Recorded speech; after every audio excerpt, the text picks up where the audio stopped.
দুই লরি সংঘর্ষে রাস্তায় উল্টে গেল পেট্রোল ভর্তি 12 চাকার ট্যাঙ্কার।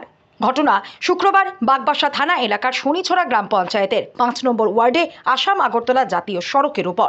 স্থানীয়দের অভিযোগ, তেলের ট্যাঙ্কারটি দ্রুত গতিতে এসে সামনের রাস্তার পাশে দাঁড়িয়ে থাকা একটি পাথর বোঝাই লরির পেছনে সজোরে ধাক্কা দেয়। ধাক্কা দেওয়ার পর ট্যাঙ্কারটি রাস্তায় উল্টে যায়। এতে ট্যাঙ্কার থেকে পেট্রোল বেরিয়ে রাস্তায় গড়িয়ে পড়তে থাকে। দুর্ঘটনার খবর পেয়ে দ্রুত ঘটনাস্থলে উপস্থিত হয় দমকলের দুটি ইঞ্জিন। বড় ধরনের ঘটনা এড়াতে দমকল কর্মীরা ওই ট্যাঙ্কার লরিতে ফোম স্প্রে করে। এদিকে ঘটনার খবর পেয়ে দ্রুত ঘটনাস্থলে উপস্থিত হন জেলা শাসক দেবপ্রিয় বর্ধন এবং জেলা পুলিশ সুপার ভানুপদ চক্রবর্তী সহ চুরাইবাড়ি ও বাগবাসা থানার পুলিশ। আমার কইছে একটা আওয়াজ করে গাড়ির টায়ারটায়, তোরা চেক করো।